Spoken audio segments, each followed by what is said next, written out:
Hey guys, Quanberry here, and today we're going to be going over our part 2 of our Guardian Druid guide for 8.2.5 and going forward.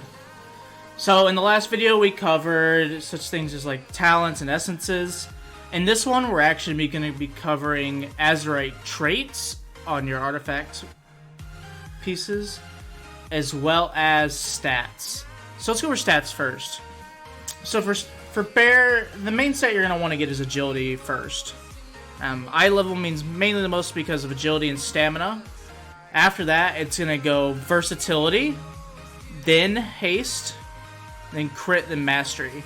Depending if you want to play a little bit more defensively, you could use more mastery, but honestly, secondaries aren't as important than eye level. Only exception to this is rings, which with rings, it's mainly trying to get the stats you want, unless it's like a huge upgrade, right? So like, as an example, let's say I had a 430 ring, or like a 440 that has haste and mastery, and then I have a 455 with crit mastery, right? So I might lose a little bit of the better statting, but I gain a lot more stamina, which for me, doing higher content, like higher keys, having a little bit more stamina usually works out pretty well. And like I said, secondaries don't really matter that much, but obviously you want to have like a priority, which would be, like I said, eye level / agility, then versatility, and then in my opinion it would go haste, crit, then mastery. Or if you want to play a little bit more defensively, it'd be versatility, mastery, haste, then crit. And that's what we have for our stats. And then in the next part we're going to be covering Azerite traits. So there are a few that you really want. The main one you're going to want to stack is called Twisted Claws. What that does is Thrash's direct damage has a 50% chance to grant you 187 agility for 12 seconds, stacking up to 5 times. Obviously having 3 of these is incredibly strong because that is just a ton of agility flat up and you're using that ability all the time, right? Even more so when you have like Vision Perfection or Incarn, where you're going to be constantly hitting Thrash. So with 3 of them at 450 eye level, let's see how much agility I get. So at 3 stacks, I already have almost 2,000. Let's see, let's get 5. Yep, almost 3,000 agility with 3 Azerite traits of Twisted Claws and having the 5 up buff. That's just a lot of free stats for just doing your normal rotation. So very, very strong. So then some of the other options you're going to want to try to get is like an Iron Fur, and then the rest are kind of not as important, but there are ones that are better than others for sure. So we'll talk about our layered main. So what it does is Iron Fur increases your agility by 258 and has a 10% chance to grant 2 applications of Iron Fur. The increased agility for using Iron Fur is just a nice reward because you're going to actively put up Iron Fur all the time. So for almost 300 agility is very good. But the second part of it is actually really good as well. And what it does is giving you the 10% chance just to get 2 free applications. Can be really good when you're getting into big pools, you know, and you put up 1 Iron Fur and you immediately go to 2, right? Just makes your armor go up exponentially more and more, right? So getting like the free one, you know, every 10% is really good. So very, very nice. So you want to get one of these and like I said, 3 Twisted Claws. After that, there are a few other options that are pretty solid, depending on what you want. So if we want to go defensively, like with our Azerite traits, there are a few that are pretty good. First I'm going to talk about is Ysera's Dream, or Wakingdream, apologies. So with Wakingdream, what it does is Ysera's Gift now heals every 4 seconds and heals for an additional 658 for each of your active rejuvenations. Now, you're not going to use this for the second part of it. You would use it for the first part of the sentence, which is having your Ysera's Gift now proc every 4 seconds instead of 5. That will just passively make your heal go out faster, and usually because you're either at high health or you're going to heal yourself with Ysera's Gift. Just getting it out quicker actually adds a decent amount of healing throughout a key, right? But it's not exponentially huge, right? It's pretty small heal, but can add up. Other options defensively that you could use is one like Masterful Instincts. Let me see if I have one on here. Oh, I do have my helm. So what this does is it increases your mastery by 831 and your armor by 1,260 for 30 seconds after Survival Instincts expires.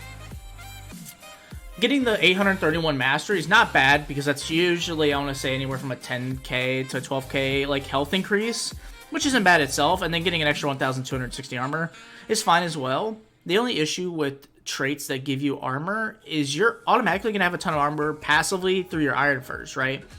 So anything that increases your armor really just kind of gets wasted, in my opinion. It's not bad, don't get me wrong, but, you know, 1,000 armor doesn't really add up when you already have, like, 2 or 3 stacks of Iron Fur, right? Because you're already going to be in the set, like, the 14,000 armor to 21,000. So adding an extra 1,000 doesn't mean much. It kind of loses the value the higher your Iron Fur and other armor is up. But getting the extra 831 mastery is pretty good because it does increase your maximum health and healing received and your attack power. So, not too bad. But I would go for many things before Master Instincts. An option for, like, offensively for Guardian Druid, this would mainly be for, like, single target, is Power of the Moon. It's technically a balance trait, but if you go into balance spec and pick this one, it lets your Moonfires deal, like, an extra 300 additional damage periodically. So that's pretty good, right? Just pure single target, 300 extra damage. Not too bad. So that's honestly it for, like, the first set of rows. Some other options you can take is, like, Gory Regeneration, which I don't really like. Burst of Savagery is actually pretty solid, especially on, like, Tyrannical. What it does is it grants you almost 600 mastery for 5 seconds when you consume your gore, and has a 50% chance to actually activate your gore. I think passively it's 10%, so you just get an extra 5% chance. So, again, it's another mastery increase, which is good / okay. I personally don't like it, but it's a good choice. And getting the higher chance on gore can be pretty solid, especially, like I said, in single target. Now, another one that is good for with this raid is Undulating Tides. Your gemmy spells and abilities have a chance to crash a wave upon your target for almost 7,000 frost damage. When your health drops below 50%, you gain an absorbed shield of about 60,000 damage for 8 seconds. When this occurs, Undulating Tides cannot trigger again for 45. I personally really like this trait. It adds a lot of single target damage. It has a pretty high proc time / uptime.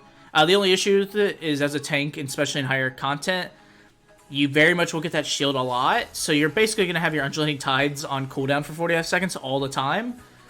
So some people don't like that, right? Because it kind of takes away from your damage. Or the shield's only like 60k, you know, which realistically is fine, but melees hit almost as much or more in some instances, depending on the key you're doing.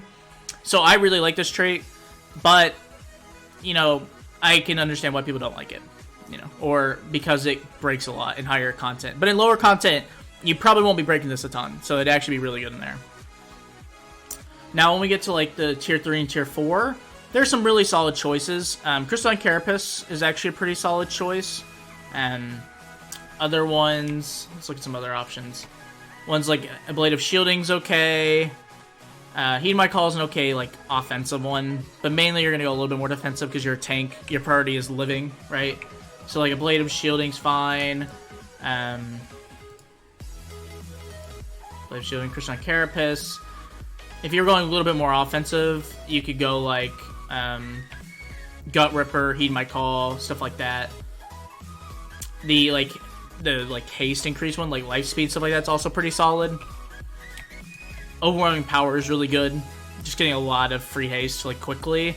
And also another one that's really good is On My Way. It's just a straight 100, like, versatility and speed for 50. So, not too bad. There's a few decent options, like in the Tier 3. Tier 4, there are a few that are really good. One would be a Passive Visage. When you take damage, you heal for 8,000. I mean, it cannot occur more than every 6 seconds. This heals for a lot in a key. Very, very solid amount. Other options you can take is, I've seen people use this one. I don't usually recommend Switch Hitter, especially if you don't understand how it works. But what Switch Hitter does is, depending on what affinity you chose from your talents, it's going to gain you a bonus if you use any of the abilities from the other affinities, right? So let's say you took Resto Affinity. Let's say when I have this trait, I would swap out a Bear Form and Swiftman myself. I would gain an additional 30,000 shield because of Switch Hitter. It could be pretty solid. You could also Frenzy Regen and get, like, almost 600 Avoidance. You can combo this and make some pretty good things if you're really skilled at it. Like, I know Tomobor, who I think currently is the #1 Guardian Druid, very good friend. He uses it. But I don't know if he uses it really anymore, but he used it for a bit, and he kind of liked it. So, you can make this work, but it can be rough. Gem Hide's not bad, but like I said, another option with Gem Hide, though, unfortunately, is it's like more armor, which I don't really care about. The avoidance is not bad, though. The other ones I really like using are like Resounding Protection, which is just a straight up like 24,000 shield, as well as like Bark Skin, the Ursoc's Endurance, which is when you use like Bark Skin or Survival Instincts, you absorb 40,000 damage over 8 seconds. It's very nice because you're gonna be using those all the time when you're initiating pulls or in the middle of like a really solid pool. So those are all very nice options. If you have any questions about any specific traits for your pieces, just leave a comment in the section. Leave a comment in the comment section below, and I can kind of answer that for you, or hopefully find you some stuff to kind of look at. And that's honestly pretty much it. Yeah, if you guys have any questions about any of this stuff, just please let me know, or you can find me sometimes on my Twitch channel. Unfortunately, I've been really busy lately, so I apologize if you guys have been trying to watch any of my content. It's holiday season, so trying to keep myself busy with some stuff / preparing for Christmas. But other than that, I hope you guys have a great rest of your day. And if you guys aren't following, like my Twitch, you guys can follow that. Or if you want to sub to my YouTube, I'll be posting hopefully part 3 here, hopefully before Christmas. But I apologize if it takes a little bit after that because, like I said, it is holiday season. But yeah, other than that, I hope you guys have a great rest of your day. And I shall see you guys later. Peace.